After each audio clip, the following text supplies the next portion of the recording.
Welcome to the Bald Brad Show. In today's episode, I'll be commenting and reacting on a nightly news report here with Lester Holt, where he talks about these soaring inflation rates. Now, as always, if you want to join us here at the Bald Brad Show, heck, support a conservative, make sure to hit that like and subscribe button, as well as leave me a comment down below on how inflation is impacting you and your family. With that being said, let's jump into it. Good evening. Today, some tough medicine for an American economy racked by high inflation. The Federal Reserve raising a key interest rate 0.75%. It's the biggest bump up since 1994. A hike sure to be felt in the wallets of American borrowers. Think higher mortgage rates and bigger credit card payments, which we'll get into in just a moment.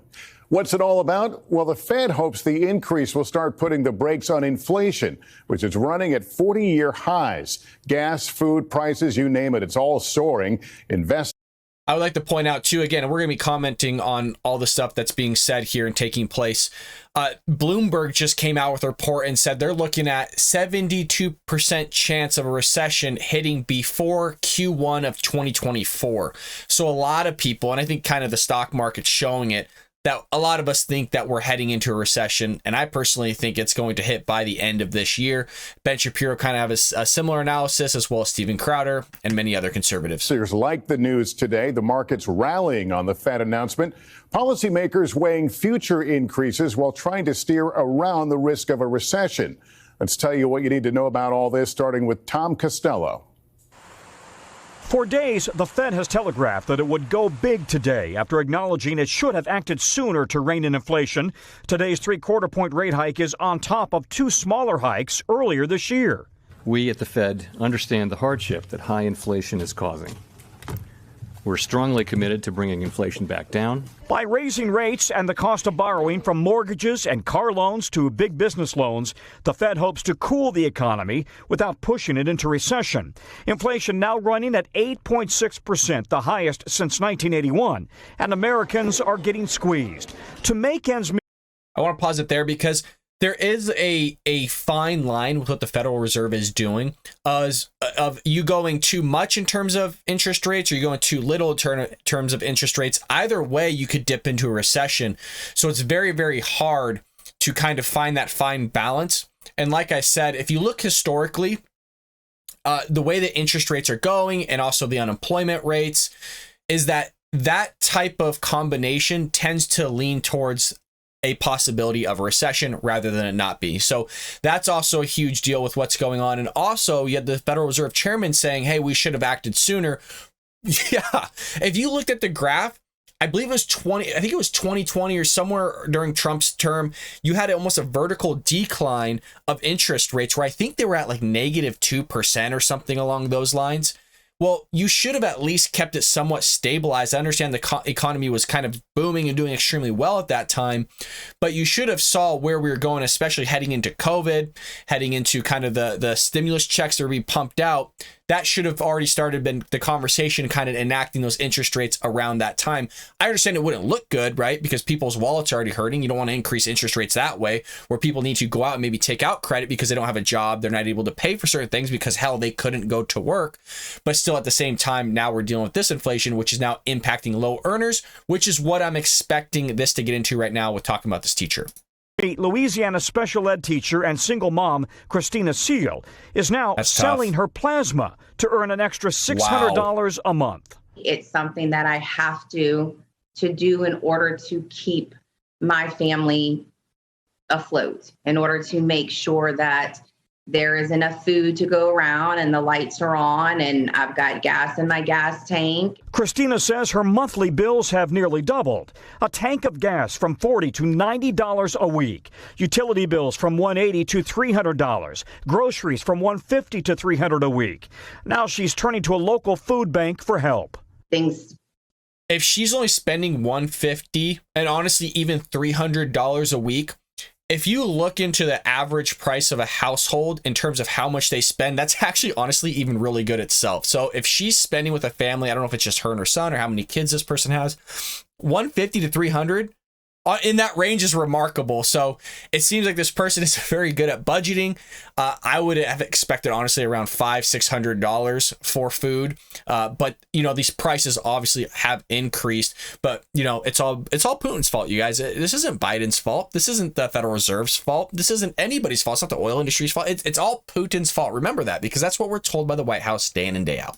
Just kept going up. Inflation kept going up and up until my credit card was eventually maxed out. Cereal. Wow. Peanut butter.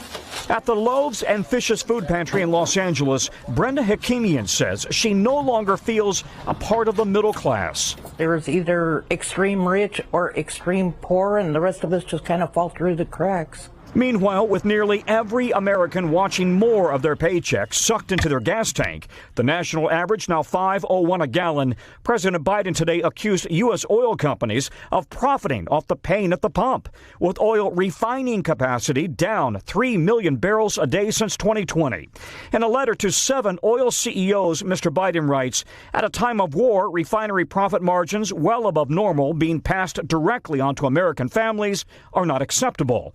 But the oil industry believes the Biden White House has been hostile as it tries to go green. 6 refineries have gone offline, many in need of overhaul to meet environmental standards. The oil industry says U.S. refineries today are running at or near capacity to meet demand. But still, demand is outpacing supply. You got to love this messaging that's coming from the oil companies versus what the Biden administration is saying. You just had the Biden administration saying, "Oh, well, there's 9,000 permits or leases that haven't been utilized yet," and that was a conversation with what Peter Doocy asked during yesterday's press briefing. But then at the same time, you're telling them, "Hey, you guys have to follow certain regulations on these plants, on these refineries, in order to be able to utilize them in the first place." And so they're waiting in order to keep those actually up and running so that they can actually hit the supply, or at least the demand that they want, which would issue a supply. But the outpacing of supply is taking place here. So this whole messaging that's coming from both sides is, I'm sure, confusing to a lot of American people because they just don't understand really the nitty gritty of what's going on here with, you're talking decades long EPA regulations that Democrats have put in place. And luckily you had Trump remove some of those regulations to allow the freeing up of this, oil that we have within our country. And then you have Biden coming in office in his first week, just overturning a lot of Trump's policies. So now we're hit with this oil. Now we're hit with this inflation. Now we're hit with the immigration crisis. Now we're hit with the Russia-Ukraine.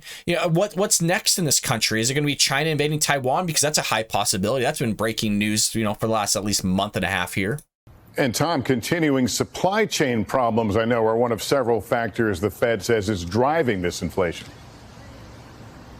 Yeah, absolutely. And the COVID lockdowns in China not helping the supply chain. They're also watching the war in Ukraine, driving up prices and consumer demand. And they expect they will raise rates again in July, maybe by another 0.75 of a point. This will continue through the year. And unemployment likely to rise from historic lows to maybe even above 4% sometime in 2024, Lester. All right. Tom Costello, thank you. Those rising interest rates, as you heard, will likely send mortgage and other rates even higher in coming weeks, pushing some people to buy now for fear of paying more later. Jolene Kent reports in our series, Priced Out. I'm so glad that we found these. Sky Callahan was in a rush. So financially, overall, it's been a little bit of a struggle. We had to either buy before the rates went up or completely wait. With a growing family, she needed a bigger house. Calculating what the New Jersey family could afford depended on interest rates, which have surged. A 30-year fixed-rate mortgage climbing from 3.3% at the start of this year to 6.22% now. Home prices have been soaring, too. Median sale prices have skyrocketed 16% in the past year. The combination can mean as much as $1,000 increase in monthly payments for families like the Callahans, a trend pushing some to act in a hurry. When we saw that the rates were going up due to inflation, that's when we really got into gear and decided we need to make a move now because it's only going to get worse. That feeling Callahan was getting is called inflationary psychology, and many Americans say they've got it too, beyond the housing market. Nearly 90% of Americans. You also have this impact in terms of when you hit a bear market. the consumer feels uneasy about where the economy is going. And so you get that type of psychology that goes into all this stuff. And that can lead to either good decisions or bad decisions. And I don't know their personal finances, but if they're kind of looking around $1,000 increase on mortgage, that's obviously a big increase. But at the same time, you probably could have waited it out. I mean, you could be looking for a very long recession that we're heading into. But at the same time, again, is if that you could have just waited, saved up, okay, and then possibly, again, I'm using the word possibly, moved into not a 30-year mortgage, or rather a 15-year mortgage. But again, I don't know their finances on all those things, and I understand a 15-year mortgage is very tough. And my kind of idea of how finances work is vastly different than kind of the culture we have here in the United States. But with that, I digress. We'll move forward. Are concerned about inflation, and more than a third of shoppers said they have purchased something recently for fear that the price would continue to rise. It's our rationale that we need to stockpile things before the price increases, which just creates a self-fulfilling prophecy. As we spend more, we feel like we have less money. We blame it on inflation when maybe it's actually our psychology. Yep. Inflationary psychology can impact the way we spend money on everything from houses to swimsuits to baby formula, triggering even more stress and anxiety. I feel pressured to buy now as opposed to waiting a few months, because who knows what the prices are going to be then. If you're going after a big ticket item that you really need, say a house, should you be approaching this in a certain way? Yeah, honestly, we won't see a dramatic drop in prices after inflation stabilizes. Maybe it's time to say, instead of buying this year, maybe I can rent somewhere affordable and wait till I have more savings to buy those big ticket items. There you go. That's exactly what I said. And that's great advice. You want to hold off for a bit.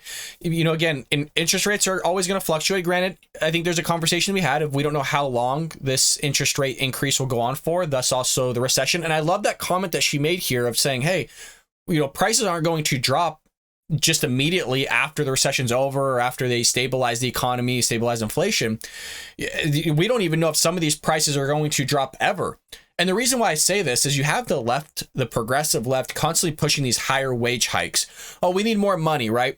There's like a Panda Express down the street that's like over $20 to literally, I'm not even exaggerating, scoop food from a pan onto a plate, paying over $20 in the state of California to do that.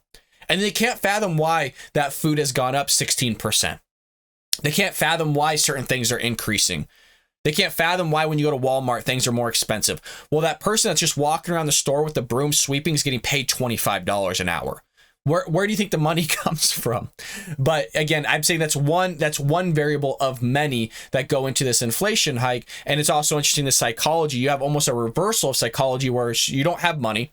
You need to be saving rather than spending. But yet you see these deals that you've been waiting for going, oh, shoot, I know it's going to get more expensive. I know credit rates are going to get more expensive. I know mortgage rates are going to get more expensive. So rather than holding off and saving, you're just going out and buying, which is in a way almost hurting yourself in some situations. Big ticket items whose costs seem to just keep going up. Jolene Kent, NBC News.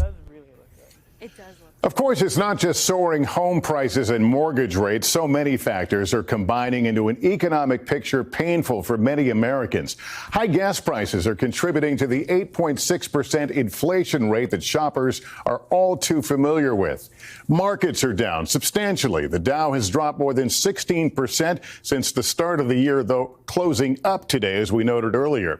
Meantime, household debt is rising, setting a new record this year at nearly $16 trillion. And credit card debt, that's up, reaching $841 billion, with rates expected to go up.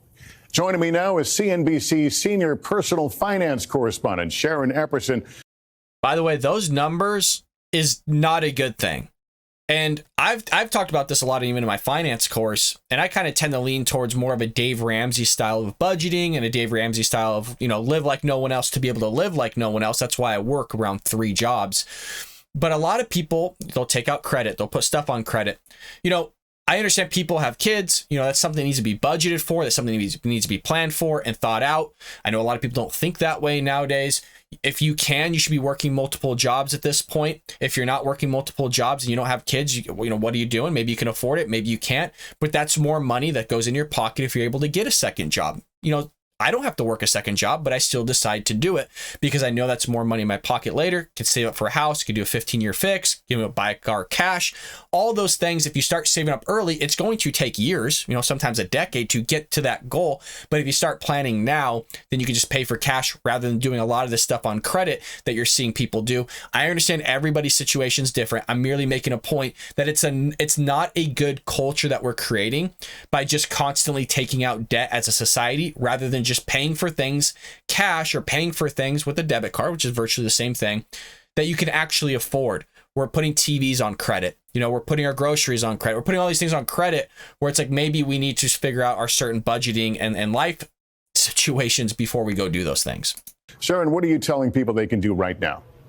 Lester, the first thing to do is don't panic. Panic is not a strategy. Focus on what you can control. With your spending, pay down credit card and other high-interest debt. By some estimates, card rates will be close to 19% by the end of the year, so you want to try to move that debt to a lower rate by switching to an interest-free balance transfer card. To boost savings, look at your subscriptions. One study says Americans spend about $133 more than they think they do on monthly subscriptions, so you want to try to cut at least one of those expenses as a way to save, or put that money toward covering the rising prices of what you need every day, like food and gas. And when it comes to investing, stay focused on your long-term goals. If you have a workplace retirement plan, a 401k or other type of plan, you are consistently putting in a set amount of money each pay period. So when markets are down, those dollars are buying more shares. And when markets recover, you've put that money to work toward what eventually could be significant growth, Lester.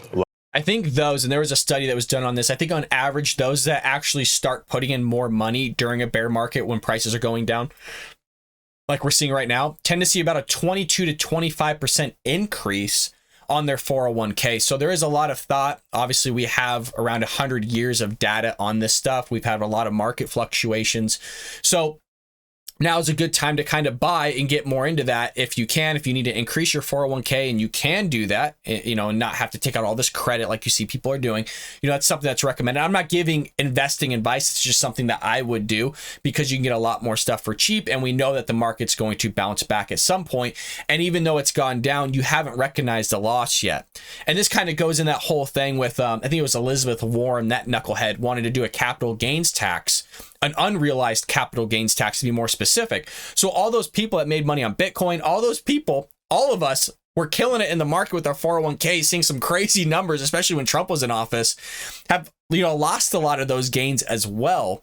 So what do? If you're going to tax people during those years that you wanted to, when they had those unrealized capital gains, what do? Give them a refund on those unrealized capital losses that we're all experiencing now? So this is all the stuff they want to push, but don't want to talk about it. They don't want to actually give you the details of how this would actually function and make sense to work. But, that's a typical thing of the Democrat Party. Just go out and shout shit. And be like, oh, look at the racism, or, oh, inflation, let's increase this, or, oh, the oil companies, like Joe Biden's doing, right? Yelling at the oil companies while at the same time he's closing refineries, while at the same time he doesn't want to increase domestic oil production, while at the same time he's trying to go to Saudi Arabia for oil.